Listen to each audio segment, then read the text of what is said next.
মেরো না আমায়, মেরো না দয়া করে। আমি আর করবো না আর। আদিত্যের হৃৎপিণ্ড পিষে যাচ্ছে যেন। যাকে সে জানের চেয়েও বেশি ভালোবাসে সেই জানটাই আজ ওর কাছে এমন করুণ আবেদন করছে। এই প্রহার সে কিভাবে সইবে? আদিত্য কিছু একটা ভেবে নিজের প্যান্ট বেল খুলে ফেললো। তারপর গায়ের টি শার্টটাও একটানে খুলে ফেললো। বেলটা নূরের হাতে ধরিয়ে দিয়ে নিজেই নূরের দিকে পিঠ করে ফ্লোরে হাঁটু গেড়ে বসে পড়ল আদিত্য। তারপর বলল, নাও, আমি তোমাকে মেরেছি না? এখন তুমি যত খুশি আমাকে মারো, যতক্ষণ ইচ্ছে এই বেল্ট দিয়ে আমাকে মারো, শাস্তি দাও আমাকে, আমি কিচ্ছু বলবো না। নূর তৎক্ষণাৎ অবুঝ দৃষ্টিতে তাকিয়ে রইল। একবার বেল্ট আরেকবার আদিত্যকে দেখছে। কি করবে বুঝতে পারল না সে। তৎক্ষণাৎ তাকিয়ে থাকার পর সে বেল্টটা তুলে বাড়ি মারার জন্য হাত তুলতেই হঠাৎ কিছু একটা চোখে পড়তেই ঠাস করে বেল্ট ফেলে দিল সে। দ্রুত গিয়ে আদিত্যের সামনে বসে আদিত্যের হাত টেনে ধরে সামনে মেলে ধরে ভয়ের কণ্ঠে বলল, তোমার হাত কেটে গেছে তো হিরো, কত রক্ত বেরোচ্ছে। নূর হঠাৎ কেমন উদ্বিগ্ন হয়ে উঠল আদিত্যের জন্য। কিন্তু অবুঝ নূর আদিত্যের হাতের রক্ত থামাতে সক্ষম হতে পারে না। হঠাৎ কিছু একটা ভেবে গায়ের ওড়না ছিঁড়ে আদিত্যের হাতে কোনো রকমে পেঁচিয়ে দিয়ে বলল, নাও, এখন ঠিক হয়ে যাবে। টিভিতে নায়িকারা এভাবেই নায়কের হাত বেঁধে দেয়, আর নায়ক ঠিক হয়ে যায়। তুমিও এখন ঠিক হয়ে যাবে। তীব্র মায়াময় চোখে তাকালো আদিত্য। পরপরই নূরকে দুই হাতে খুব শক্ত করে মিশিয়ে নিল বুকের মাঝে। অপরাধী সুরে বলল, তোমার হিরো অনেক পচা অ্যাঞ্জেল, তোর এই মাসুম নিঃস্বার্থ ভালোবাসার যোগ্য না আসে। বারবার তোকে কষ্ট দিয়ে ফেলি, খেয়াল রাখতে পারছি না আমি তোর। আমাকে যত পারিস শাস্তি দে, শুধু দূরে সরিয়ে দিস না, তোকে ছাড়া নিঃস্ব হয়ে যাব আমি। দরজার বাইরে থেকে এসব কিছু দেখে রাগে মাথা ফেটে যাচ্ছে ঝুমুরের। কিসের তৈরি এই লোক? এত কিছুর পরও এই পাগলির জন্য পাগল হয়ে যাচ্ছে। তবে আমিও দেখে নিব কত সহ্য করতে পারে সে। দইয়ের ভাত ভেঙেই ছাড়বো আমি। আদিত্য আজ অফিসে যায়নি। আর সে নূরের সাথে পুরোটা সময় কাটাবে বলে মনস্তব করেছে। গত কয়েকদিনের ঘটনায় আদিত্যের মনে হচ্ছে যে নূরের ঠিকমতো খেয়াল রাখতে পারছে না। তাই হয়তো নূর এমন উল্টোপাল্টা আচরণ করছে। এটা ভেবেই আদিত্য আরো বেশি করে নূরের খেয়াল রাখতে চায়, যাতে নূর সবকিছু সে বুঝতে পারে। এঞ্জেলটাকে কোনো রকম কষ্ট পেতে দিবে না সে। নূরের মন প্রফুল্ল করতে পুল সাইডে ছোট্ট পার্টির আয়োজন করেছে আদিত্য। বাইরের কেউ না, শুধু নিজেরাই করবে। পার্টির কথা শুনতেই আবির সকাল সকালই চলে এসেছে। তাকে এত সকাল সকাল দেখে বিহান ব্যঙ্গত্ব সুরে বলল, কিরে হালা, সকাল সকাল কি কুত্তাই দৌড়ানি দিছিনি? আবির পুলের পাশে রাখা ছাতা বিশিষ্ট চেয়ারে বসে বলল, আর বলিস না ইয়ার, মানুষের মাঝে আজকাল মানবতাই নাই। রাতভর এত নিঃস্বার্থ সেবা করলাম এটাকে, নিজের কথা একবারও ভাবলাম না। কত খাটুনি করে তার সেবা করলাম, অথচ দেখ কে অকৃতজ্ঞ। সকাল সকাল তাড়িয়ে দিল আমাকে। এগিয়ে সেবার প্রতিদান নয়, একটু নামটা ভুলে গেছি তার। সকালে ঘুমের ঘরে না হয় অন্য নাম বলে ফেলছে, তা বলে এইভাবে নির্দেওয়ার মতো তাড়িয়ে দিবে? তাও খালি গায়ে, পরনে শুধু শর্টস ছিল। ওই অবস্থায় দাঁড়িয়ে দিল। শেষে দারোয়ানের কাছ থেকে কাপড় চোপড় ধার নিয়ে পড়তে হয়েছে। বল, এটা কোনো কথা? আরে ভাই, শেক্সপিয়ার মামা কি বলেছে, হোয়াট ইজ দ্য নেম? কিন্তু তুচ্ছ বোকা নারে জাতি এত মহৎ ব্যক্তির উক্তিও ভুলে গেছে। কি হবে এদের? আবিরের কথায় হাসতে লাগলো বিহান। তারপর বলল, একেবারে ঠিক কাজ হয়েছে, তোর লাগে এমতে হওয়া উচিত। বাইদয়, তুই বলে কার নাম লইছিলি? আহানার? আবির কপট রাগ দেখিয়ে বলল, শাট আপ ইয়ার। আনাকে কখনো আমি ওইসব সময় মনে করি না। আসলে ওকে আমি ওইভাবে কখনো মনেই করি না। তবে যখন হুট করে মনে উদয় হয় ওর কথা, তখন শুধু গিয়ে একবার দেখে আসে আর ওকে ইচ্ছে মতো জ্বালিয়ে আসে। ব্যাস, এইটুকুই। এর বেশি ওর প্রতি আমার চাহিদা আর না প্রয়োজন। তো কতদিন এমতে চলবি? আহানা যদি অন্য কারোর লাগে সাথী কইরা ফেলায় তখন কি করবি? আবির স্মিত হেসে বলল, কি করব? একটা প্রেশার কুকার গিফট করে দেব। জানি ওর জন্য অনেক বড় গিফট হয়ে যাবে। এত বড় গিফট ওর 14 গোষ্ঠী মিলেও হয়তো দিতে পারবে না। আমার কাছ থেকে এত বড় গিফট পেয়ে বিশ্ব অজ্ঞানও বনে যেতে পারে। এখন আমি মানুষটা এত মহান, কি আর করার। বলেই অদ্ভুত ভঙ্গিতে হাসতে লাগলো আবির। বিহান অসহায় ভঙ্গিতে মাথা দুই দিকে নাড়ালো। এই পাগলটার সুবুদ্ধি কবে হবে কে জানে। অনেক দেরি না করে ফেলে। ওদের কথাবার্তার মাঝেই আদিত্য নূর চলে এলো। নূরকে পাজা কোলা করে নিয়ে আসছে আদিত্য। নূর আবিরের দিকে হাসি মুখে তাকিয়ে হাত নাড়ালো। আবির বলে উঠল, আসেন আসেন ভাবি, আপনি তো পার্টির প্রধান অতিথি। নূর খুশি মনে হাসলো। ফুলের পাশে মিউজিক সিস্টেম লাগানো হয়েছে। আবির তাতে গান ছেড়ে দিয়ে উড়াধুরা এলো পাথারি নাচতে লাগলো। সাথে বিহানও যোগ দিল। নূর এসব দেখে হেসে কুটি কুটি হচ্ছে, আর আদিত্য নূরের খুশিতে মন জোড়াচ্ছে। কিছুক্ষণ পর সবাই সুইমিং পুলে নামলো। সেখানেও ইচ্ছে মতো মাস্তি করতে লাগলো।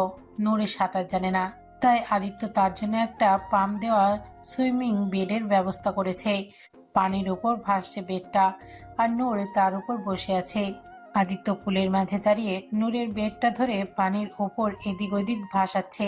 তাতে নূর ভীষণ খুশি। হাতে তালি বাজিয়ে বাচ্চাদের মতো প্রফুল্ল চিত্তে হাসছে সে। দুষ্টুমি করে আদিত্যের দিকে জল ছুঁড়ে মারছে। অনেক আনন্দ হচ্ছে তার। তাদের এইসব আনন্দ উল্লাস দেখে জ্বলে পুড়ে ছাড়খাড় হচ্ছে ঝুমুর। ছাদের ওপর দাঁড়িয়ে নিচের সবকিছু দেখছে সে। তারা পার্টি করছে, অথচ ঝুমুরকে একবার জানালো না। রাগে ফেটে যাচ্ছে সে। এত কিছুর পরেও এত আনন্দ কিভাবে করছে এই লোক? না, এইভাবে চলবে না। আমাকে এবার অন্য পন্থা অবলম্বন করতে হবে। বড় কিছু করতে হবে যাতে পাগলি সারা জীবনের জন্য দূরে হয়ে যায় আদিত্যর কাছ থেকে। আদিত্য যাকে চাইলেও আর ফিরে পাবে না, এমন কিছুই করতে হবে। মনে মনে নিজের প্ল্যান সাজাতে বসলো ঝুমুর। পরের দিন আদিত্য অফিসে যেতেই ঝুমুর সুযোগ বুঝে নূরের রুমে এসে ওর পাশে বসলো। মুখে মিথ্যা আতঙ্কের ছাপ এনে বলল। জানো আপু, তোমার জন্য আমার খুব চিন্তা হচ্ছে। নূর বুঝতে না পেরে বলল। কেন, কি হয়েছে আমার? কেন দেখলে না কিভাবে তোমাকে সেদিন চড় মারল আদিত্য? আমার তো খুব খারাপ লাগলো দেখে। আসলে তোমাকে পছন্দই করে না, তাই তো ভেবে মারলো। নূর ভাবনাগ্রস্ত মুখ করে বলল। কিন্তু হিরো তো মাফ চেয়েছে, বলেছে আর করবে না তো এমন। আরে ধুর, ওসব তো ওপরে ওপরে বলেছে, আসলে মনে মনে সে তোমাকে একদমই পছন্দ করে না। নূর মলিন মুখ করে বলল। পছন্দ করে তো, এই যে দেখ কত খেলনা দিয়েছে এনে আমায়, আরো অনেক কিছু করে। হিরো অনেক ভালো। আপু, তুমি না অনেক সরল, তাই ওই লোকের চালাকি বুঝতে পারছো না। সে একদম তোমাকে পছন্দ করে না। তোমার সাথে এসব করে কারণ সে সবার চোখে ভালো থাকতে চায়। সবাই যাতে ভাবে তোমাকে সে ভালোবাসে, এমন করে। আসলে আদিত্যর মনে আছে অন্য ফন্দি। নূর প্রশ্নবিদ্ধ চোখে তাকিয়ে বলল। ফোন দি, এটা আবার কি? আরে ফন্দি মানে তোমার খারাপ কিছু করার চিন্তা করছে। নূর আতঙ্কিত চোখে তাকিয়ে বলল। খারাপ কিছু? কি খারাপ কিছু? ঝুমুর অনেকটা নাটকীয় ভঙ্গিতে ত্রাসিত কণ্ঠে বলল। আমার তো বলতেও ভয় করছে, জানো আদিত্য অনেক ভয়ঙ্কর লোক। সে একদমই ভালো না। আদিত্য তোমার সাথে ভালো ব্যবহার করে, তারপর একদিন তোমাকে চুপচাপ একসময় চাকু দিয়ে জবাই করে মেরে ফেলবে, আর সবাইকে বলবে তুমি কোথায় পালিয়ে গিয়েছো। এমনটাই করার সিদ্ধান্ত করেছে সে। নূর আতকে উঠল, আতঙ্কিত চোখে তাকিয়ে বলল। না না, এইসব কি বলছো? আমার হিরো এমন করবে না, সে আমায় মারবে না। আমি তো জানতাম তুমি আমার কথা বিশ্বাস করবে না, তাই আমাকে নিজে কানই শোনাবো। আমি বুদ্ধি করে আদিত্যের সব কথা ফোনে রেকর্ড করেছি, এই দেখো। ঝুমুর একটা ভিডিও প্লে করলো, যেখানে একটা লোক বসে ফোনে কথা বলছে। তার পেছনে সাইডে দেখা যাচ্ছে আদিত্যর মতো পোশাক পরা। ঝুমুর তাকে জানালো এটা আদিত্য। অবুঝ নূর তাই বিশ্বাস করে নিল। আদিত্যের কণ্ঠ শোনা যাচ্ছে, সে ফোনে বলছে। শোন, সব রেডি রেখেছিস তো? খুব জলদি এই পাগলিটাকে জবাই করব আমি। একে আর সহ্য হচ্ছে না আমার, জাস্ট নিতে পারছি না আর। না চাইতে ওই পাগলির সাথে ভালো ব্যবহার করতে হচ্ছে। খুব জলদি এটার বলি দিতে হবে। তোরা সব ঠিকঠাক করে রাখিস। ভিডিওটা দেখে স্তব্ধ আতঙ্কিত হয়ে গেল নূর। কষ্ট হচ্ছে তার অবুঝ মনে। তার হিরো তাকে মেরে ফেলবে ভাবতে ভীষণ রকম কষ্ট হচ্ছে তার। চোখে জমছে নোনা জল। তা দেখে ঝুমুর পাকা হাসলো। তার প্ল্যান কাজ করেছে। পাগলি বুঝতেই পারেনি এটা আদিত্য না, অন্য লোক, যাকে ঝুমুর আদিত্যের কণ্ঠ কপি করিয়েছে। প্ল্যানের ধাপ বাড়িয়ে ঝুমুর বলল। দেখতে তো কত ভয়ঙ্কর এই লোক, একদম ভালো না। মানুষ মারা তার রোজগার কাজ, 1 নম্বরের চল্লা, তোমাকেও মেরে ফেলবে। নূরের মাঝে ভয় আর কষ্টের সংমিশ্রণে পীড়াদায়ক অনুভূতি হচ্ছে, যার মর্ম নূর সঠিক বুঝতে পারছে না।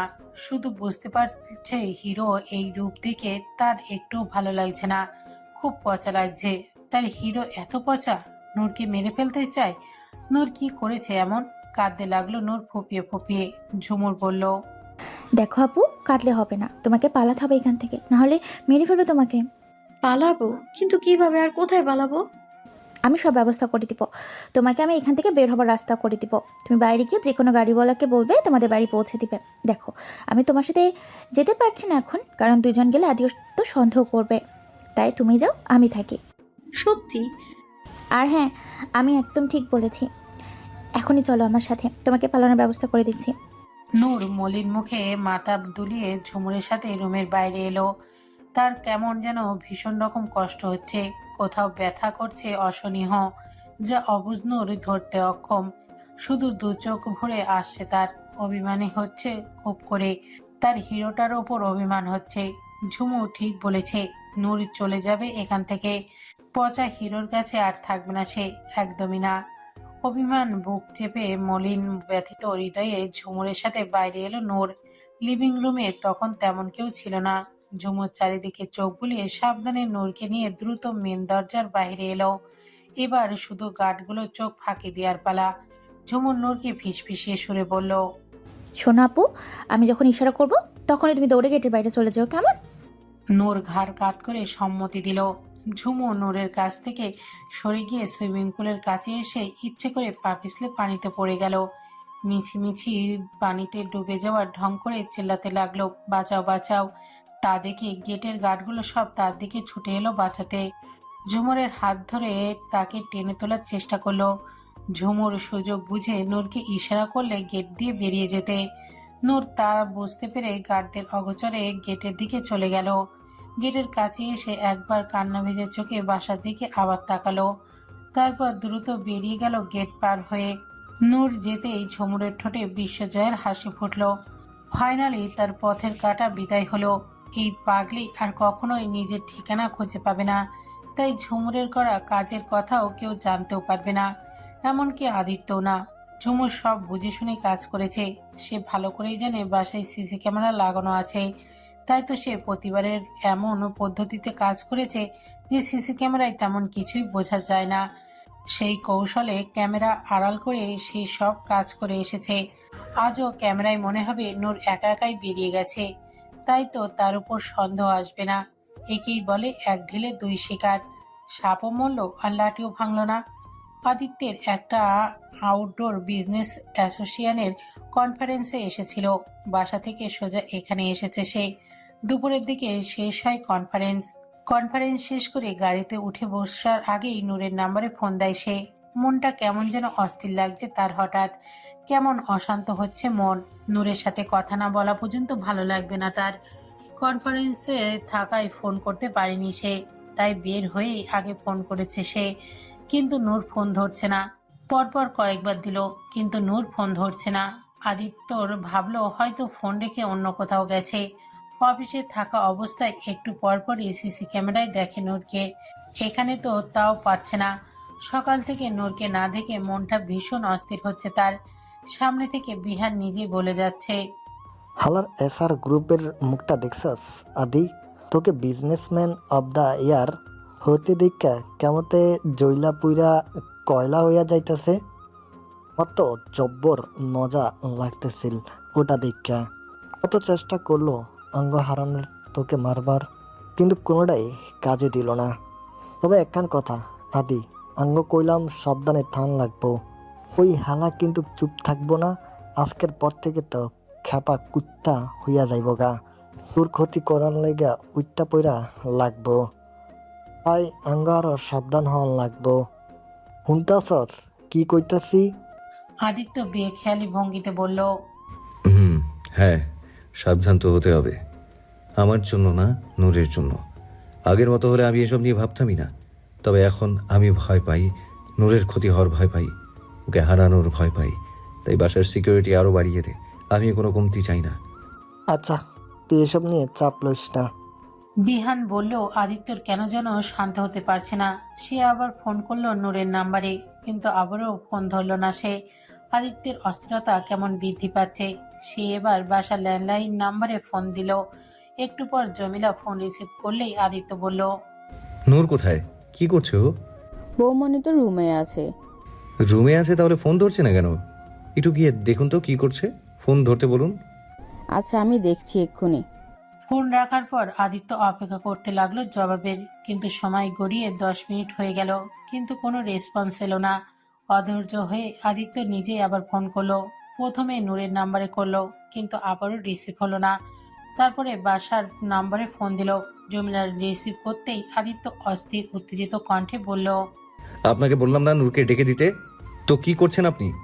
ওপাশ থেকে জমিলা কিছুটা ভীতগ্রস্ত কণ্ঠে বলল। আ- আসলে বৌমনি বৌমনি কি? নূর কোথায়? আসলে বৌমনি রুমে নেই, বাসার কোথাও পাওয়া যাচ্ছে না তাকে। জমিলার কথাটা যেন কথা ছিল না, এ যেন বজ্রপাতের ন্যায় আদিত্যের কানে বিস্ফোরণ ঘটালো, যা আদিত্যের ভেতর বাইরে সবকিছু মুহূর্তেই স্তম্ভিত করে দিল। তারপরই আতঙ্কিত কণ্ঠে বলল। পাওয়া যাচ্ছে না মানে? এমন ফালতু কথা বলার সাহস কি করে হলো আপনার? এটা বলার জন্য আপনাদের রাখা হয়েছে? যান, ভালো করে খুঁজুন। নিশ্চয়ই কোথাও বসে খেলছে, ভালো করে খুঁজুন। আদিত্য কেটে দিয়ে উত্তেজিত কণ্ঠে বলল। বিহান, গাড়ি ঘোড়া, বাসায় চল। কি হয়েছে আদি, এমন করস কেলা? তুই দ্রুত বাসায় চল। আচ্ছা আচ্ছা, রিল্যাক্স হ, যাইতেছি। আদিত্য কিভাবে রিল্যাক্স হবে? তার তো হৃদস্পন্দনই বন্ধ হয়ে যাচ্ছে, হাত পা মৃদু কাঁপছে, বুকটা শুকিয়ে মরুভূমি হয়ে যাচ্ছে, এসির মাঝেও ঘেমে পুরো ভিজে যাচ্ছে সে। ওর এঞ্জেলটা কোথায় গেল? কোথাও যায়নি, নিশ্চয়ই সেদিনের মতো কোনো কোনায় বসে খেলছে। হ্যাঁ হ্যাঁ, তাই হবে। বাসায় গেলে পেয়ে যাবে পাখিটাকে। নূর ঘন্টাখানেক রাস্তা দিয়ে হাঁটছে আর ঠোঁটের উল্টে কাঁদছে। পুতুলটা এক হাতে পেঁচিয়ে ধরে হাতের উল্টো পিঠের কান্না মুছতে মুছতে যাচ্ছে সে। তার খুব কষ্ট হচ্ছে। হিরো প্রচারূপে তাকে অনেক কষ্ট দিচ্ছে।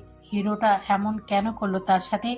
সে তো হিরোকে একদম চালায়নি, লক্ষ্মী মেয়ে হয়েছিল, তাহলে তাকে কেন মারতে চাইলো? পচা হিরো, কখনো কথা বলবো না তার সাথে। এসব ভেবে ভেবে নূর কাঁদতে কাঁদতে এগোচ্ছিল। তখনই রাস্তার একটা বাস দাঁড়ানো দেখতে পেল সে। তার মনে পড়লো ঝুমুর বলেছিল গাড়িওয়ালাকে বললেই ওকে বাড়ি পৌঁছে দেবে।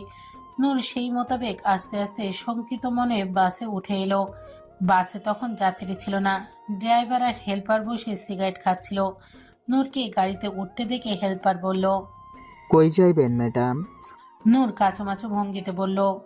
নূর বাড়ি যাবে, আমাকে বাড়ি দিয়ে আসেন। হেল্পারের ভুরু কুঁচকে আসলো। দুজন নূরকে ওপর থেকে নিচ পর্যন্ত স্ক্যান করতে লাগলো। কুরুচিপূর্ণ তাদের চোখের নজর, তা অবুঝ নূর বুঝতে পারল না। হেল্পার আর ড্রাইভার দুজন দুজনের মুখ চাচাই করে রহস্যময় হাসলো। তারপর নূরের দিকে তাকিয়ে বলল। হ হ, অবশ্যই, আপনি বহেন, আপনারে বাড়ি পৌঁছাইয়া দিমনি আমরা, কোনো চিন্তা করেন না। নূর ঘাড় কাত করে একটা সিটে গিয়ে বসলো। হেল্পার ড্রাইভার বাঁকা এসে গাড়ি স্টার্ট দিল। অবুঝ নূর জানলেও না কোন ভয়ঙ্কর ফাঁদে পা দিল সে। বাসায় এসে গাড়ি থেকে নেমেই পাগলের মতো বাসার ভেতরে দৌড়ায় আদিত্য। ঢুকেই উচ্চস্বরে নূরকে ডাকলো, কিন্তু নূর এলো না। তার পরিবর্তে এলো জমিলা সহ বাসার সার্ভেন্টগুলো, যাদের মুখে স্পষ্ট ভীতির ছাপ। মাথা নিচ করে দাঁড়িয়ে আছে ওরা। তাদের এমন ভাবভঙ্গি দেখে আদিত্যর বুকের মাঝে কামড়ে ধরল। তাহলে কি নূরকে এখনো পাওয়া যায়নি? আদিত্য পরিস্থিতি আজ করতে পেরেও যেন মানতে চায় না। উত্তেজিত কম্পিত স্বরে বলল। কি হলো? এভাবে দাঁড়িয়ে আছো কেন সবাই? নূর কোথায়? রুমে আছে বোধহয়, তাই না? জানতাম দুষ্টটা কোনো কোনায় বসে খেলছে। আমাকে টেনশনে রাখা ছাড়া কোনো কাজ নেই দুষ্টটার।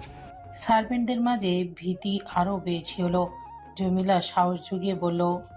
ছোট সাহেব, বৌমনিকে পাওয়া যায়নি, আমরা সব কোনায় কোনায় দেখেছি, কোথাও নেই। আদিত্যের পায়ের নিচ থেকে মাটি সরে গেল যেন। সে উত্তেজিত রাগী গলায় বলল। কোথাও নেই মানে কি? এতগুলো মানুষ থাকতে অ্যাঞ্জেল হারিয়ে গেল? তোমরা তাহলে কি করছিলে? কিসের জন্য রেখেছি তোমাদের? এতগুলো মানুষ মিলে একজনকে দেখে রাখতে পারোনি। আরে বাসা ছেড়ে তো আর যায়নি, তাহলে পাওয়া যাবে না কেন? তোমাদের দ্বারা হবেই না কিছু। সরে যাও আমার চোখের সামনে থেকে। আমি নিজেই খুঁজে বের করছি আমার অ্যাঞ্জেলকে। দেখো, এক্ষুনি পেয়ে যাব। বলেই আদিত্য পাগলের মতো সব জায়গায় খুঁজতে লাগলো তার এঞ্জেলকে। সব কোনায় কোনায় খুঁজছে তাকে, করুণ মায়াময় গলায় ডাকছে। নূর, মাই অ্যাঞ্জেল, বের হয়ে এসো প্লিজ। দেখো তোমার হিরো এসেছে, আর লুকিয়ে থেকো না প্লিজ, এসো না সোনা পাখি। তন্ন তন্ন করে সব জায়গায় খুঁজেও যখন নূরকে পেল না, তখন চোখের সামনে সব অন্ধকার দেখতে পেল। নিঃশ্বাস বন্ধ হয়ে আসছে তার, মস্তিষ্ক ফেটে যাচ্ছে তার দুশ্চিন্তায়। আদিত্য দুই হাতে মাথার চুল টেনে ধরে হাঁটু গেড়ে ধপ করে নিচে বসে গগন বিদারী চিৎকার করে বলল। নূর, বিহান দৌড়ে এলো আদিত্যের কাছে, ওকে সামলানোর চেষ্টা করে বলল।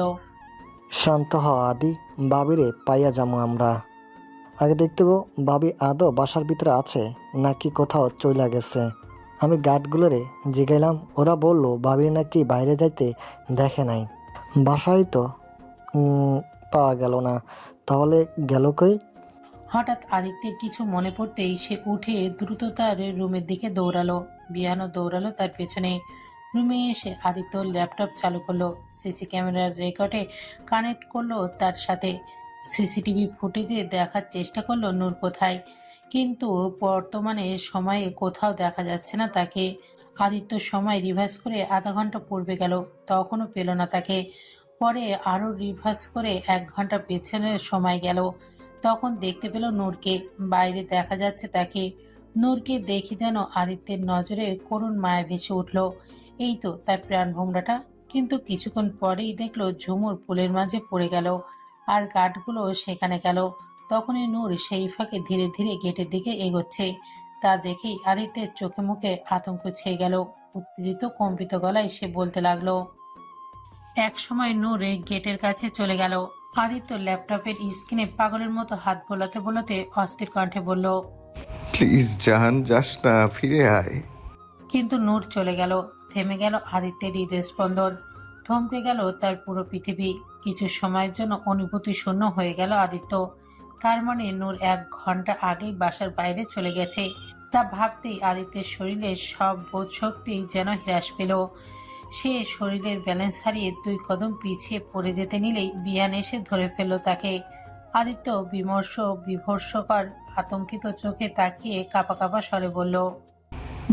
বিহান, আমার অ্যাঞ্জেল, আমার অ্যাঞ্জেল চলে গেছে কোথাও।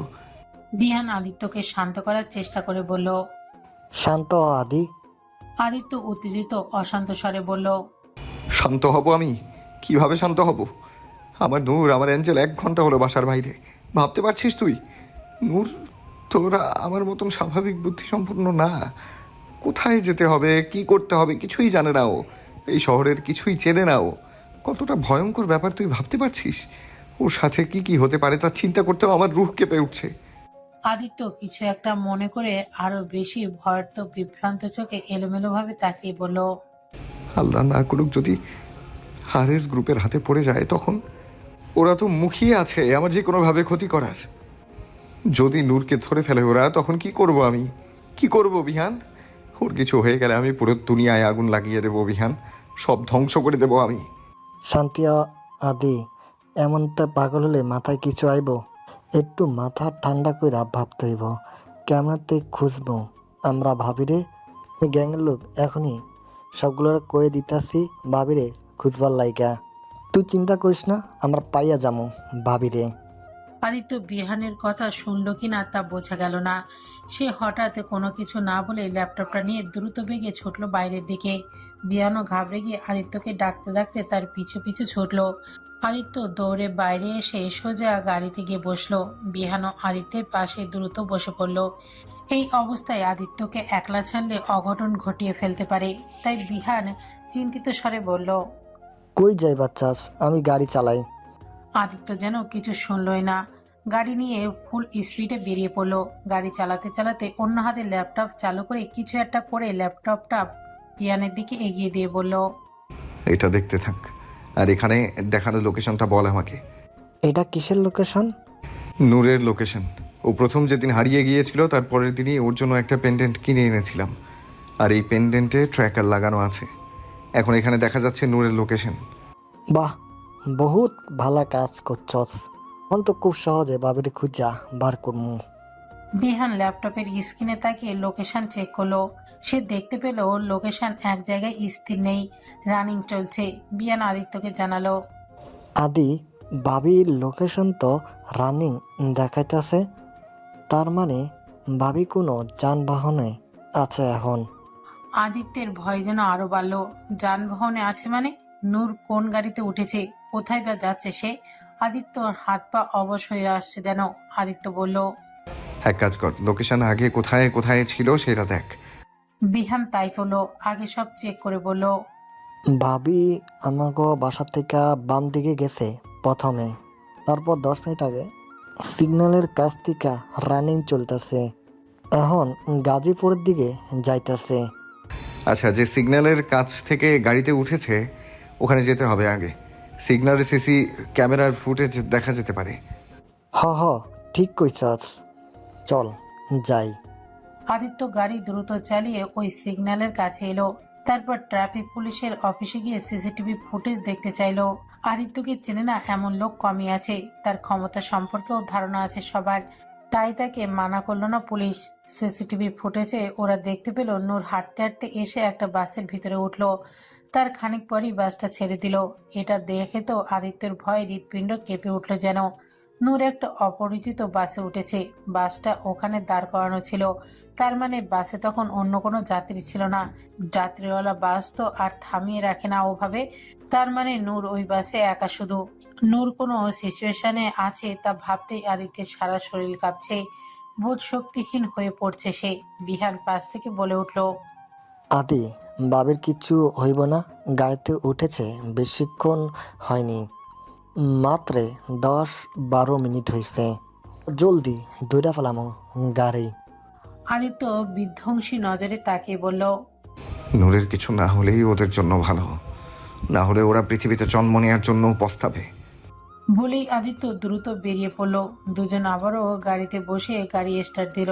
বিহান বলল, আমি গাড়ির নাম্বার নোট করে নিছি, গ্যাংয়ের লোকগুলোরে কইয়া দিছি গাড়িটারে ধরতে। আদিত্য মাথা নেড়ে সায় দিল। আপাতত মন মস্তিষ্ক প্রচন্ড আতঙ্কে আছে তার। নূরের কিছু হয়ে যাওয়ার ভয়ে তাকে সশস্ত্রবার মৃত্যুর যন্ত্রণা দিচ্ছে। ওর ইঞ্জিনটাকে সেই সালামতে ফিরে পায়, এটাই শুধু ওর একমাত্র চাওয়া।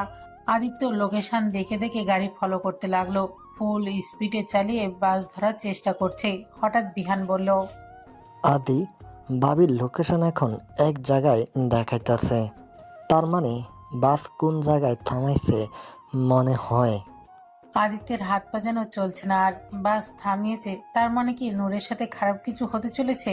না, কিছু হতে দিবে না সে এঞ্জেলকে, কিচ্ছু না। বিহান আবার জানালো, আদি ভাবির লোকেশন এখন অন্যদিকে যাইতাছে, আবার মনে হয় হাইটা যাইতাছে কোনো হানি। আচ্ছা, কোন দিকে যাচ্ছে সেটা বল। বিহান আদিত্যকে লোকেশন জানাতে লাগলো, আর সেই অনুযায়ী যেতে লাগলো আদিত্য। মিনিট 20 পর ওরা লোকেশনে অনেকটাই কাছে চলে এলো। তখন বিহান আবার জানালো, ভাবির লোকেশন এখন এক জায়গায় দিয়াইতাছে, প্রায় কাছাকাছি আইয়া পড়ছি আমরা, জলদি পাইয়া যামু ভাবিরে। আদিত্য খেয়াল করলো লোকেশন অনুযায়ী যেখানে এসেছে জায়গাটা কেমন গাছপালায় ঘেরা জঙ্গলের মতো।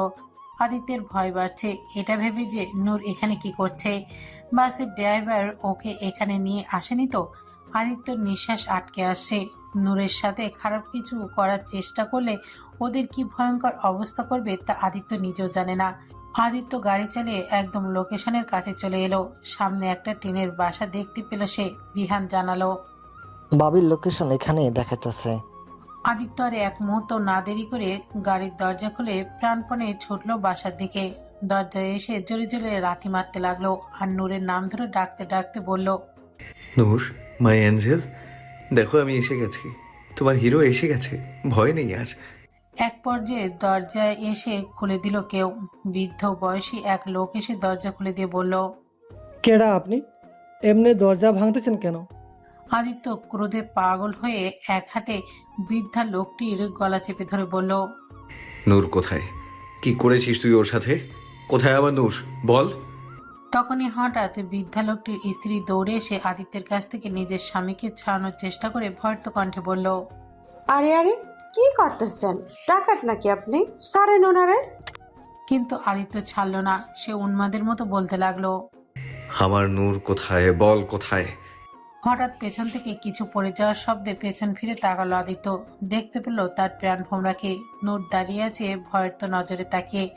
হাতের প্লেটটা পড়ে গিয়েই শব্দ হয়েছে। নূরকে দেখে যেন থেমে থাকা হৃদস্পন্দন এতক্ষণে সচল হলো আদিত্যের। নিষ্প্রাণ দেহে প্রাণের সঞ্চার হলো যেন। ঠোঁটে ফুটলো অমূল্য রত্ন পাওয়ার খুশি। আদিত্য এবার লোকটাকে ছেড়ে দিয়ে দ্রুত ছুটে গেল নূরের কাছে। দৌড়ে গিয়ে নূরকে দুই হাতে সর্বশক্তি দিয়ে মুখের মাঝে জাপটে ধরল। এতটুকু সময়ে কতবার মরেছে আদিত্য তা শুধু সেই জানে। প্রাণটা সত্যি বুঝি বেরিয়ে যাচ্ছিল তার। এবার একটু স্বস্তি পাচ্ছে। আদিত্য এতটা আবেগী হয়ে গেল যে লোকজন কে আছে না আছে তা খেয়াল না করে দুই হাতে নূরের মুখটা ধরে পাগলের মতো নূরের সারা মুখে সশস্ত্র চুমুতে ভরিয়ে দিল।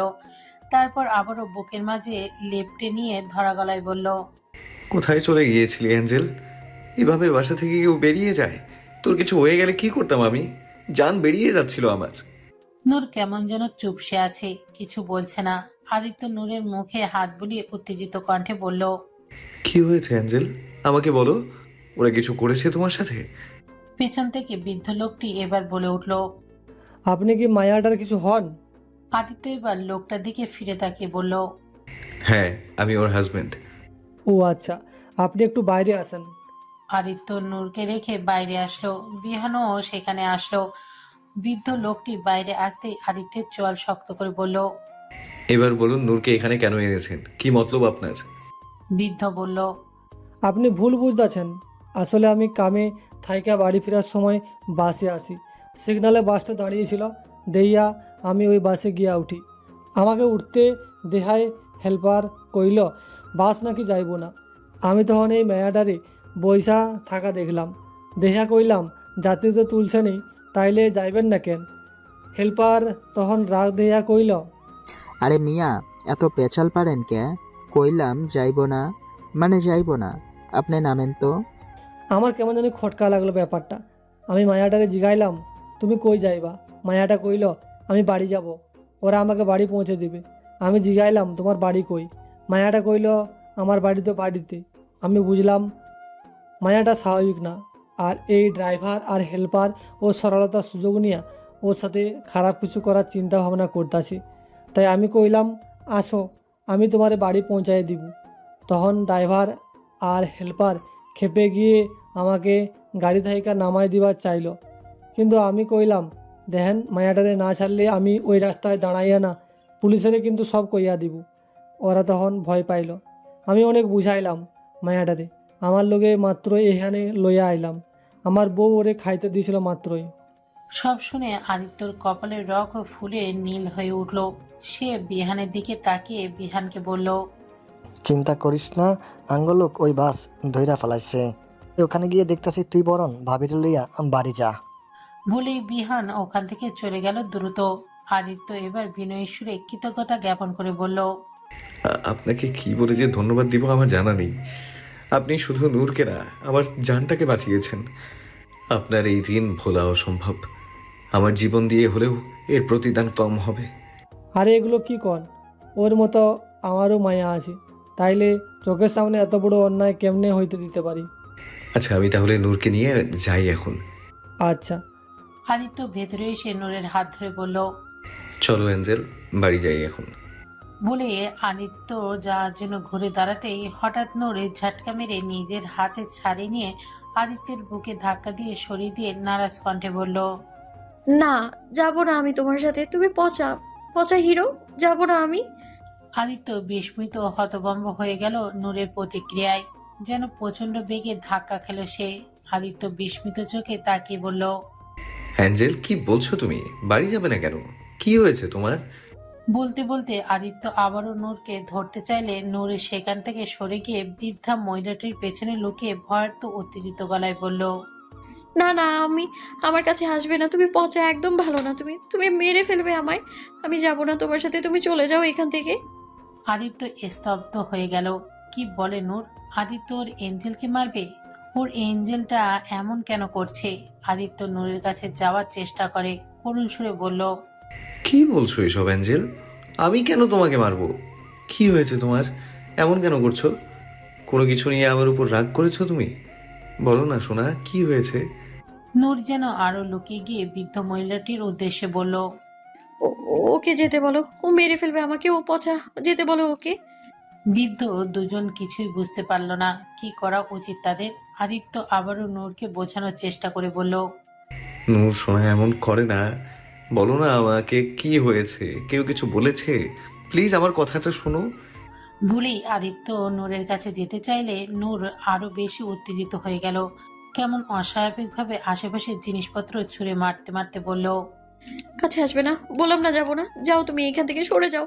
তুমি পচা, যাও বলছি। ধীরে ধীরে নূরের অবস্থা বেগতিক দেখে আদিত্য ভয় পেয়ে গেল। সে নূরকে ঠিক রাখতে বলে উঠল, আচ্ছা আচ্ছা, আমি চলে যাচ্ছি, তুমি শান্ত হও প্লিজ। এই যে আমি চলে যাচ্ছি। বলেই আদিত্য দ্রুত বাইরে বেরিয়ে এলো। বৃদ্ধটিকে চোখের ইশারায় ডাক দিয়ে এনে অনুরোধের সুরে বলল, ওর খেয়াল রাখুন প্লিজ, ওকে শান্ত করুন, না হলে অসুস্থ হয়ে পড়বে। আচ্ছা, আপনি চিন্তা করেন না, আমরা দেখতাছি। আদিত্য বাইরে এসে কেমন বিধ্বস্তের মতো হয়ে গেল। হৃদয়টা ব্যথায় জর্জরিত হচ্ছে তার।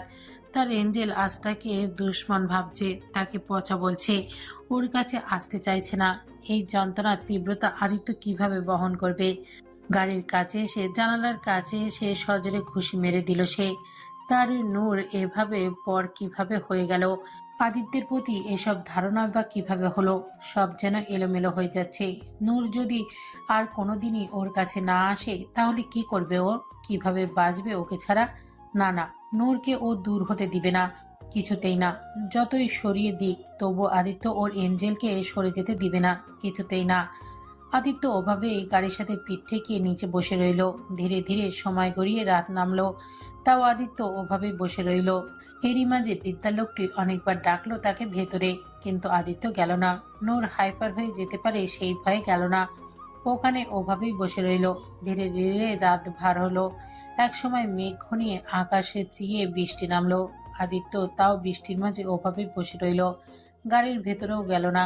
যেখানে ওর জানটাই ওকে দূরে সরিয়ে দিচ্ছে, তখন এই আরাম আয়েশের ওর কাছে কোনো কাজই না। আদিত্য বৃষ্টির মাঝে বসে রইল। বৃদ্ধ দম্পতি আদিত্যের জন্য ভীষণ খারাপ লাগছে।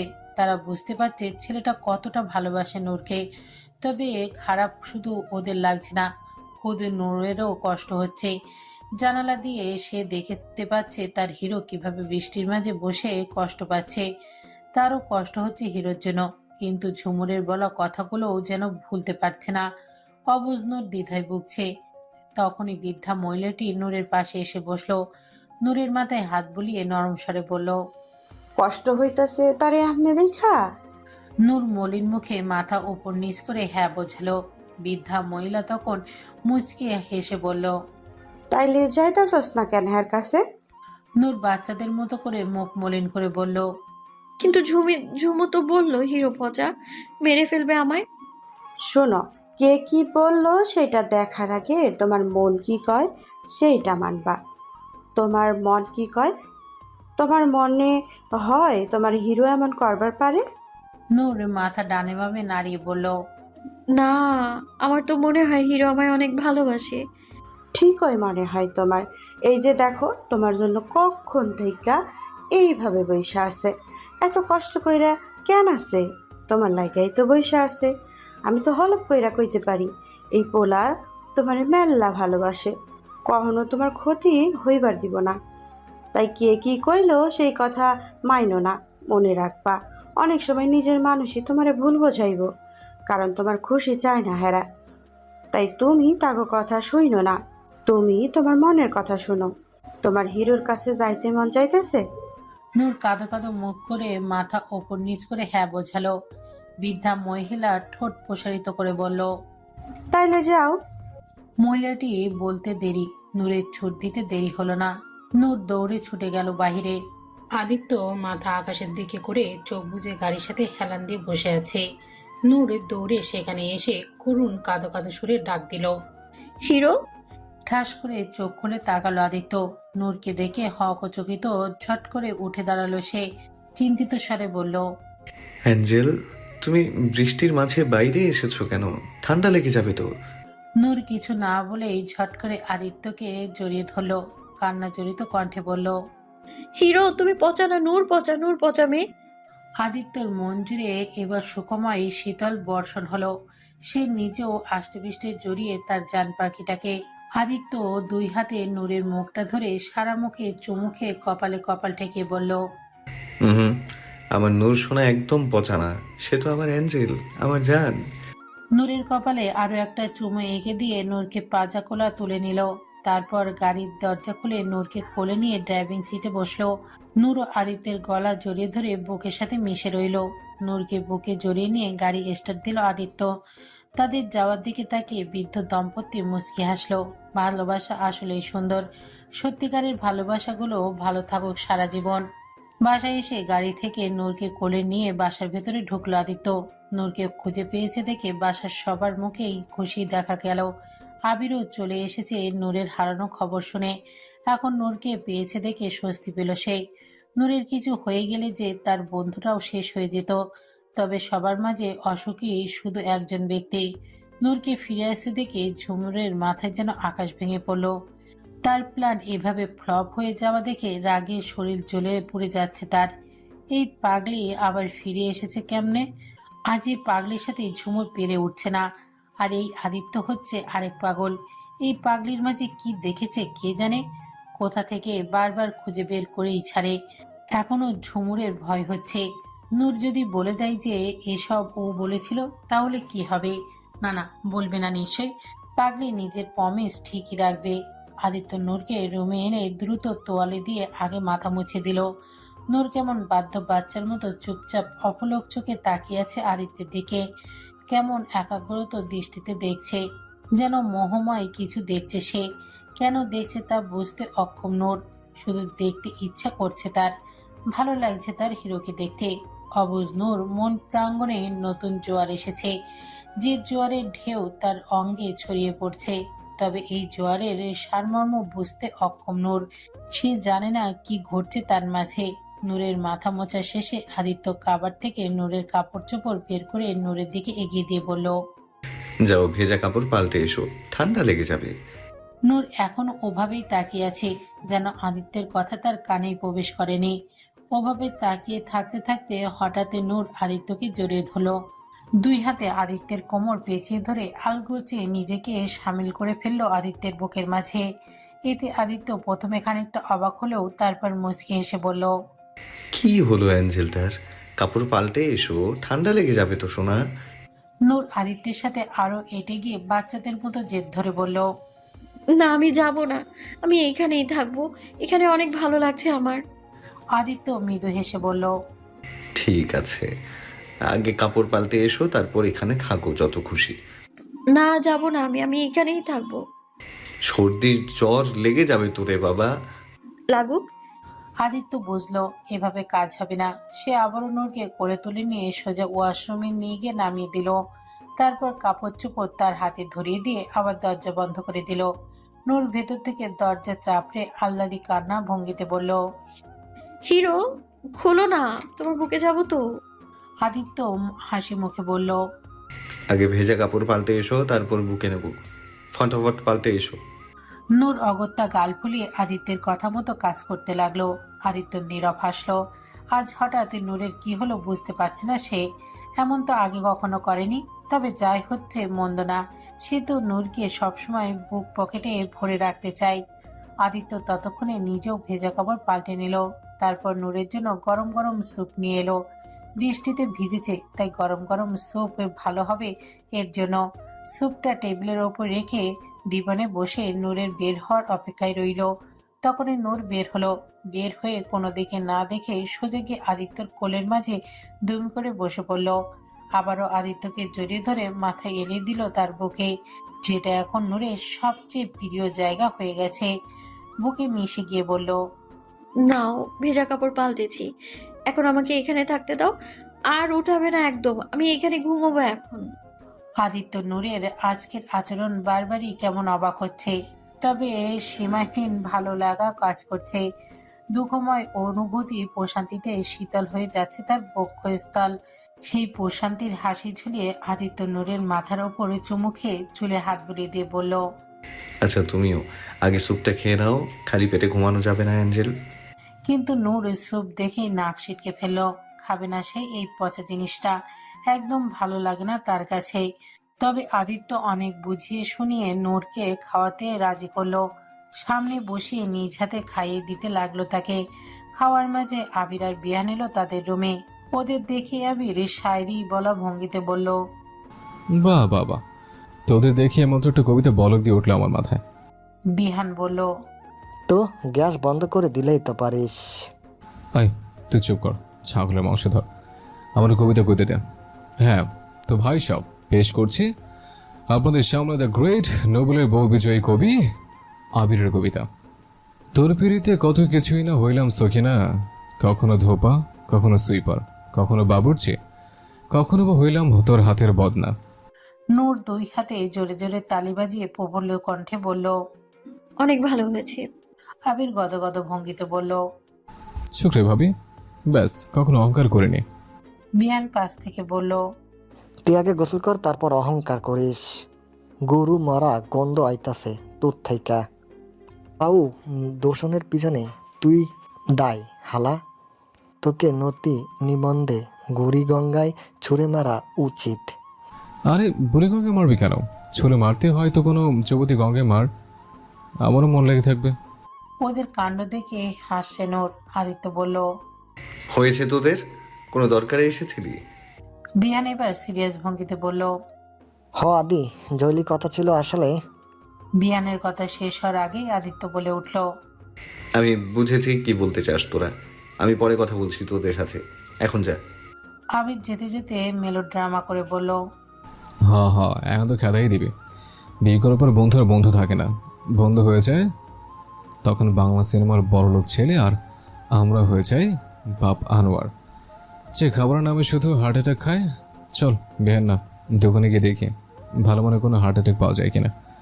আমার স্ট্রবেরি ফ্লেভার পছন্দ, দেখি স্ট্রবেরি ফ্লেভারের হার্ট অ্যাটাক পাওয়া যায় কিনা। আর তোর লাগিয়া ভ্যানিলা ফ্লেভার নেই মনে। বলতে বলতে বের হয়ে গেল ওরা। আদিত্য মাথা নেড়ে স্মিত হেসে বিড়বিড় করে বলল, ড্রামাবাজ। রাত 11টা পার হয়েছে তখন। আদিত্য তার বুকের মাঝে লেপ্টে থাকা নূরের দিকে তাকালো। ঘুমিয়ে গেছে তার পরিটা। অভ্যাস অনুযায়ী দুই হাতে আদিত্যের শার্ট চেপে ধরে ঘুমিয়ে আছে। মাথায় হাত বুলিয়ে দিচ্ছিল আদিত্য। নূর পুরোপুরি ঘুমিয়ে গেছে বুঝতে পেরে আদিত্য নূরের হাত টি শার্ট থেকে ছাড়ানোর চেষ্টা করে সরে যেতে নিলেই নূর ঘুমের মাঝেই নড়ে উঠে মুখ দিয়ে উ জাতীয় শব্দ বের করলো। টি শার্ট আরো জোরে খামচে ধরে আদিত্যের সাথে একেবারে মিশে গেল। আদিত্য আর নড়ল না। নূরের ঘুম ভেঙে যাওয়ার ভয়ে দ্রুত আবারও জড়িয়ে নিল তাকে। নূরের মুখের দিকে তাকে নীরবে হাসল সে। আজ তার এঞ্জেলটা কি হয়েছে কে জানে। আদিত্যকে যেন এক মুহূর্তের জন্য ছাড়তে চাচ্ছে না। ঘুমের মাঝেও শক্ত করে ধরে আছে, যেন ছেড়ে দিলেই বুঝি আদিত্য হারিয়ে যাবে। নূরের গালে বৃদ্ধা আঙুল বুলিয়ে কপালে চুমু এঁকে দিল আদিত্য। এই মেয়েটাকে ছাড়া আদিত্যের সব শূন্য। আজকে ওর কিছু হয়ে গেলে আদিত্য শেষ হয়ে যেত। তবে এটাই শেষ। এরপর আর ওর পাখির ওপর কোনো আঁচ আসতে দিবে না সে, একদম না। নূরের দিকে আসার সব বিপদে সে রুখে দিবে, আর প্রতিদানে দিবে ভয়ঙ্কর পরিণাম। এসব ভাবতে ভাবতেই চোখ মুখ কঠিন হয়ে এলো আদিত্যর। আস্তে করে নূরের কাছ থেকে আবার সাবধানে টি শার্ট ছাড়িয়ে নিল আদিত্য। গায়ে চাদর টেনে দিয়ে রুম থেকে বেরিয়ে এলো সে। স্টাডি রুমে আবির আর বিহান আগে থেকেই বসেছিল। আদিত্য ওদের কাছে এসে বসে বলল, এবার বল কি বলছিলি তোরা? বিহান বলল, আবির, আমি আর আদি কিছু পাইছি। সিসিটিভি পর্যবেক্ষণ কইরা আসল কার্পিট খুঁজা পাইছি, যে বাবির হারিয়ে যাওয়ার জন্য দায়ী। আদিত্য বলল, হ্যাঁ আদি, এই দেখ ফুটেজটা দেখ তুই। আবির তখনকার নূরের বাসা থেকে বেরিয়ে যাওয়ার সময়কার ফুটেজ চালু করে দেখিয়ে বলল, এই দেখ ভালো করে খেয়াল করে দেখা যাবে ওই ঝুমুর মেয়েটা কেমন ইচ্ছে করে পড়েছে সুইমিং পুলে, আর পুলে পানিও কম ছিল, ডুবে যাওয়ার মতো না। তাহলে মেয়েটা বাঁচা বাঁচা করছে কেন শুধু শুধু? তার মানে সে ইচ্ছে করে এমনটা করছে যাতে গার্ডগুলো তার দিকে চলে আসে, আর তাই হলো। ভালো করে খেয়াল করে দেখা যাবে ঝুমুর ভাবিকে চোখের ইশারা করলো, আর তখনই ভাবি গেটের দিকে গেল। আর এতে বোঝা যায় শয়তান মেয়েটাই ভাবিকে বের হওয়ার বুদ্ধি দিয়েছে। শুধু তাই না, গত কয়েকদিন হলো ভাবির সাথে যা যা হচ্ছে তার জন্য ওই দায়ী। মেয়েটার উপর সন্দেহ তো আমার প্রথম থেকেই ছিল, তাই আমরা আগেই সব ফুটেজ চেক করেছি। যদি সে অনেক চালাকি করে সব করেছে, সিসি ক্যামেরা তাকে যাতে না দেখা যায় সে কৌশলে কাজ করেছে। তবে সে তো আর জানে না যে বাসায় সাউন্ড রেকর্ড সিস্টেমগুলো লাগানো আছে, যাতে তার সব কথা রেকর্ড হয়ে আছে। আজ আমরা ওর আগেই সব রেকর্ডিং শুনেছি, যেখানে স্পষ্ট শোনা যাচ্ছে তার কুবুদ্ধিগুলো। বেরি ভাবির জায়গা দখল করার জন্য এসব করেছে, বুঝছিস আদি?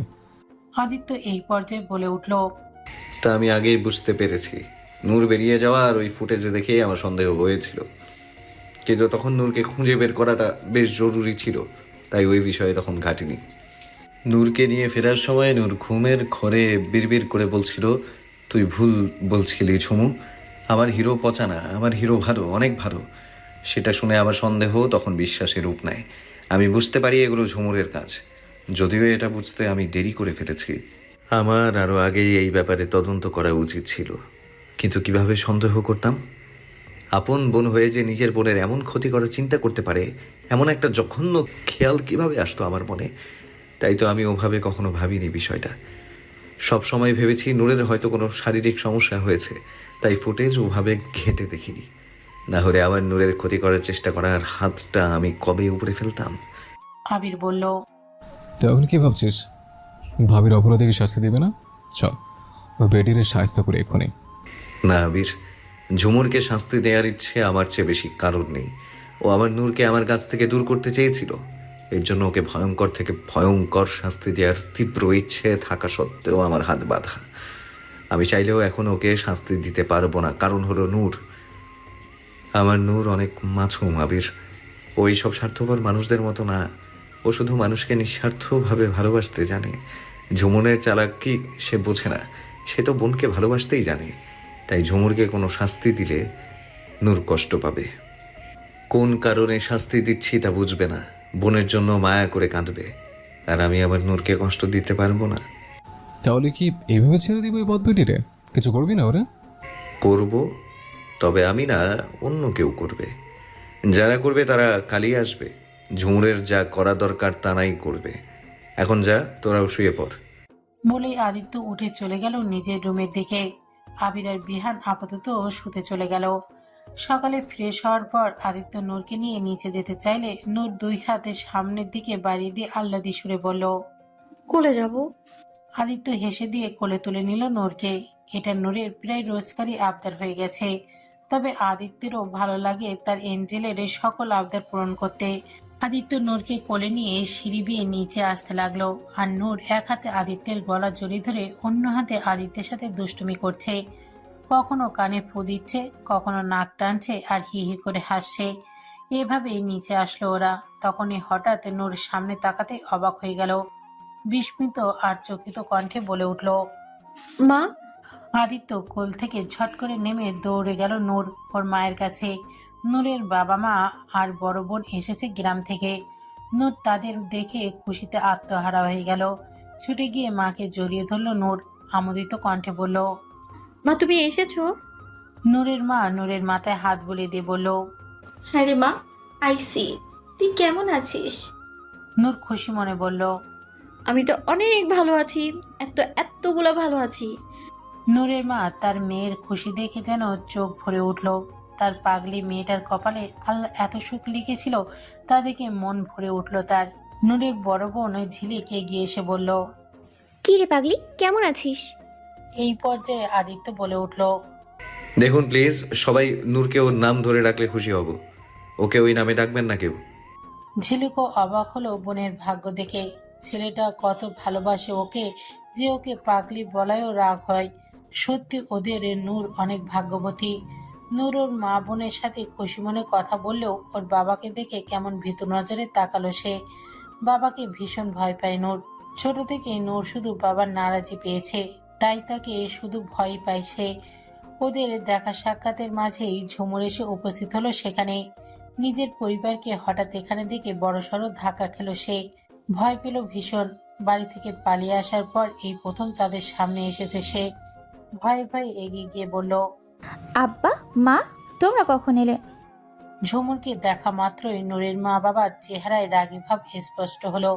আদিত্য এই পরিস্থিতি থেকে নূরকে দূরে রাখতে নূরের উদ্দেশ্যে বলল, অ্যাঞ্জেল, তোমার আপুকে তোমার রুম দেখাবে না? যাও, নিয়ে যাও। নূর খুশি মনে বলল, হ্যাঁ হ্যাঁ বোনু, চলো তোমাকে আমার রুম দেখাই। আমার রুম না অনেক বড় আর অনেক সুন্দর, চলো দেখাই তোমায়। নূর যেতেই নূরের মা এসে ঠাস করে সজরে চর বসিয়ে দিল ঝুমুরের গালে। ঝুমুর হতচকিত হয়ে গেল যেন। কিছু বলতে গেলে সঙ্গে সঙ্গে অন্য গালে আরো একটা চর বসালো ওর মা। রাগী গলায় বলল, বেশরম বেহাইয়া মি, লজ্জা করলো না তোর নিজের মায়ের পেটের বোনের সাথে এমন করতে? ঝুমুর বিস্মিত কণ্ঠে বলল, কি বলছো মা? আমি কি করেছি? আর মারছো কেন আমাকে? কি করেছিস এখনো জিজ্ঞেস করছিস? তোর কি মনে হয় আমরা কিছু জানি না? জামাই আমাদের সব বলে দিয়েছে, তোর কুকীর্তির কথা, নূরের সাথে কি কি করেছিস সব জানি আমরা। ঝুমুর ভীষণ ভয় পেয়ে গেল এবার। তার মানে আদিত্য সব জেনে গেছে আর মা বাবাকে ওই ডেকে পাঠিয়েছে। নূরের মা তীক্ষ্ণ স্বরে বলতে লাগলো, আমার তো ভাবতেও ঘৃণা করছে যে তোর মতো মেয়ে আমি আমার পেটে ধরেছি। ভরা মজলিসে বিয়ে বাড়ি থেকে পালিয়ে গিয়ে তোর মন ভরেনি, এখন আবার নিজের বোনের ক্ষতি করতে চেয়েছিলি? ছি! আর কত আর কত মেয়েটাকে কষ্ট দিবি তোরা? জন্মের পর থেকেই তো শুধু অবহেলাই পেয়েছে মেয়েটা।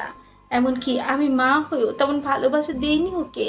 পরপর মেয়ে জন্ম দেওয়ার তোর বাবা আর দাদি আমাকে দিন রাত কথা শোনাতো, তার উপর আবার পাগল মেয়ে পয়দা করাই আরও কথা শুনতে হয় আমার। তোর বাপের রাগ সইতে হয় আমাকে, আর আমিও সেই রাগে কখনো মেয়েটাকে তেমন ভালোই বাসিনি। সবসময় অবহেলা করেছে, সবার কাছ থেকে অবহেলা আর কষ্টই পেয়েছে মেয়েটা। আর আজ যখন ভাগ্যপুরে মেয়েটা সুখে দেখা পেয়েছে, সেখানেও তুই চলে এসেছিস কালচা হয়ে। কোন লজ্জায় তুই বাড়িতে ঢুকেছিস? কোন সাহসে নূরের ক্ষতি করতে চেয়েছিস তুই? আজ তোকে আমি জন্মের শিক্ষা দিয়েই ছাড়ব। বলেই ক্ষিপ্ত হয়ে ইচ্ছে মতো ঝুমুরকে চড়থাপড় মারতে লাগলো নূরের মা। বাকিরা দাঁড়িয়ে দাঁড়িয়ে মজা দেখতে লাগলো। আবির মাঝখান থেকে একটা ঝাড়ু নিয়ে এসে নূরের মায়ের দিকে এগিয়ে দিয়ে বলল, আন্টি, হাত দিয়ে মারতে কষ্ট হচ্ছে নিশ্চয়ই, আপনি বরং এটা ট্রাই করতে পারেন। নূরের মা সত্যি সত্যি ঝাড়ুটা হাতে নিয়ে ইচ্ছা মতো মারতে লাগলো ঝুমুরকে। মারতে মারতে একসময় ক্লান্ত হয়ে গেল। নূরের বাবা তখন বলল, আচ্ছা বাদ দাও এখন। আর শোনো জোবর, তোমাকে সেদিনই মৃত মেনে নিয়েছে যে তুমি আমার মুখে চুনকালি লাগিয়ে বড় মজলিসে আমাকে অপমানিত করে রেখে গেছিলি। তাই যেখানে তুই আমার মেয়ে না, সেখানে নূর তো বোনও না, আর না তোর এই বাড়িতে কেউ আছে। তাই এখনই বেরিয়ে যা এ বাড়ি থেকে, আর আমাদের জীবন থেকে। জীবনে মুখ দেখাবি না আর, বেরিয়ে যা এখনই। ঝুমুর অনেক আপত্তি মিনতি করে মাপ চাইলো, কিন্তু মানল না কেউ। অগত্যা চলে যাওয়ার জন্য এগোতেই আদিত্য তখন বলে উঠল, শুনুন, আপনি আবার নূরের ক্ষতি করতে চেয়েছিলেন, কিন্তু শুনে রাখুন, আজ শুধুমাত্র আপনি ওর বোন দেখে নিজ পায়ে যেতে পারছেন। না হলে আই সোয়ার আমার নূরের ক্ষতি করার চেষ্টাকারী এই পৃথিবীতে নিঃশ্বাস নেওয়ার জন্য বাঁচিয়ে রাখতাম না। তাই জীবনের মায়া থাকলে আর কখনো আমার নূরের জীবনে আসবেন না। নাও গেট লস্ট। চলে গেল ঝুমুর। নূরের মা বাবা তাদের মেয়ের কৃতকর্মের জন্য আদিত্যের কাছে মাপ চাইলো। নূর ঝিলিককে নিজের রুম দেখাচ্ছে। ঝিলিক সব দেখে অনেক খুশি হয়ে গেল। তারপর নূরকে নিজের সামনে বসিয়ে বলল, আচ্ছা নূর, বলতো তোদের মাঝে কি সব ঠিক চলে? নূর বুঝতে না পেরে কপাল কুঁচকে বলল, কি ঠিক চলবে? মানে স্বামী স্ত্রীর ভেতর যেসব হয় তা হয়েছে তোদের? কি হয়? আদিত্য কি আদর করে তোকে? নূর হাসি মুখে বলল, হ্যাঁ করে তো, অনেক আদর করে। আচ্ছা, কিভাবে আদর করে? আমাকে খাইয়ে দেয়, ঘুম পাড়িয়ে দেয়, কোলে নেয়, এসব করে। আরে এই আদর সেই আদর না। আচ্ছা শোন নূর, তোকে আমি কিছু কথা বলি, মনোযোগ দিয়ে শোন। স্বামী স্ত্রী আরও কিছু হয়, এটা না হলে আসল স্বামী স্ত্রীর সম্পর্কই হয় না। স্ত্রীর প্রতি স্বামীর কিছু চাহিদা থাকে, তা পূরণ না করলেই স্বামী খুশি হয় না। তাই? কিন্তু আমি তো হিরোকে খুশি করতে চাই, বলো না কিভাবে খুশি করব। আচ্ছা, আমি তোকে বলে দিচ্ছি কি কি করতে হবে। তুই আমার কথা মতো কাজ করবি, ঠিক আছে? আচ্ছা, আমি তাই করব। সারাদিন পর রাতের গাড়িতে নূরের পরিবার ফিরে গেল। নূরকে নিয়ে যেতে চেয়েছিল কয়েকদিনের জন্য। তা শুনে প্রথমেই আদিত্য ঘাবড়ে যায়, কিন্তু নূর যখন বলে সেই হিরোকে রেখে কোথাও যাবে না, তখন যেন স্বস্তি পায় সে। আর মন জুড়ে খুশির প্রশান্তি ছড়িয়ে যায় তখন। তার এঞ্জেলের কাছে এখন আদিত্যই সবচেয়ে আপন। এর চাইতে বেশি খুশি আর কি হতে পারে আদিত্যের জন্য। রাতের বেলা আবির আর বিহানের সাথে কিছুক্ষণ কথাবার্তা শেষে রুমে আসতেই যা দেখলো তাতে থমকিত হয়ে গেল আদিত্য। আদিত্য মাথা ঘুরে ওঠার উপক্রম, তার সামনে নূরকে দেখে। নূর শাড়ি পরেছে, আর আজকে ঠিক মতোই পরেছে। শুধু পরেনি, একেবারে আবেদনময়ী ভঙ্গিতে কোমর নাভি বের করে শাড়ি পরেছে। বুঝে যাচ্ছে কেউ তাকে পরিয়ে দিয়েছে, সাথে তার শ্বাসটাও তেমনই আবেদনী। বুকের ওপর আঁচলের অংশটাও সরে গেছে অনেকটাই, যার দরুন আরো বেশি আবেদন ছড়াচ্ছে। আদিত্যের হৃদস্পন্দন বাস্ট হয়ে যাওয়ার উপক্রম, গলা শুকিয়ে আসছে আদিত্যর। তার মাসুম বাচ্চা পরিটার এমন ভয়ঙ্কর রূপ পরিবর্তন কিভাবে হলো? আদিত্য আচমকিত ভঙ্গিতে তাকিয়ে নূরের দিকে এগিয়ে গিয়ে ঢোক গিলে থতমত কণ্ঠে বলল। অ্যাঞ্জেল, এসব কি পড়েছো? নূর আদিত্যের প্রশ্নের উত্তর দিল না, বরং উল্টো নিজের লাল লিপস্টিকের রাঙানো ঠোঁট দাঁতের নিচে কামড় ধরে আরো বেশি আবেদনী ভঙ্গিতে বলল। তুমি এসেছো দার্জিলিং? আদিত্য যেন ঠাস করে বাড়ি খেলো, ভুরু কপাল কুঁচকে বলল। দার্জিলিং? কি বলছো অ্যাঞ্জেল? আমি তো তোমার হিরো। আর এভাবে ঠোঁট কামড়াচ্ছ কেন? ঠোঁট কেটে যাবে তো, ছাড়ো ঠোঁট। না, আপনি আমার স্বামী, আর স্বামীকে দার্জিলিং বলতে হয়। যখন স্বামীর সাথে আসল কাজ করতে হয় তখন এমন করতে হয়। হোয়াট? আসল কাজ মানে? এসব বাদ দাও নূর, যাও কাপড় পাল্টে এসো। নূর বোকার মতো মুখ করে বলল। আরে কাপড় কেন পাল্টাবো? কাপড় তো আপনি খুলেই ফেলবেন, এটাই তো আসল কাজের নিয়ম। আদিত্যের চোখ বেরিয়ে আসার জো, কাশি উঠে গেল তার। কি বলে এই মেয়ে? কোনো রকমের কাশি থামিয়ে বলল। অ্যাঞ্জেল, কি বলছো এসব? আরে ঠিকই তো বলছি, আসল কাজের প্রথম ধাপ হলো কাপড় খুলে ফেলা, না হলে তো হয় না। নূর দুই হাতে সামনে ছড়িয়ে দিয়ে আদিত্যের দিকে অগ্রসর হয়ে বলল। নিন খুলুন, তারপর আপনার চাচা পূরণ করুন। আদিত্য ভ্যাবাচাকা খেয়ে বলল। চাচা? কিসের চাচা? কোথাকার চাচা? কি বলছো এসব তুমি অ্যাঞ্জেল? আরে চাচা, তোমার চাচা। বুনু বলেছে স্বামীর চাচা পূরণ করতে হয়, না হলে স্বামী অখুশি থাকে। তাই আজ আমি তোমার চাচা পূরণ করব। বেচারা আদিত্যের উপর মনে হলো এই মুহূর্তে ঠাস ঠাস করে বাজ পড়ল। এই বোনদের জ্বালায় থেকে কি রেহাই পাবে না সে? এক বোনের জ্বালাই শেষ হয়নি কি, আর এক বোন আবার কি বুদ্ধি দিয়ে গেছে ওর এঞ্জেলটাকে। এখন আদিত্য বেচারা কি করবে? নিজেকে সামলাবে নাকি নূরকে? আদিত্য কোনো রকমে নূরকে বোঝানোর চেষ্টা করে বলল।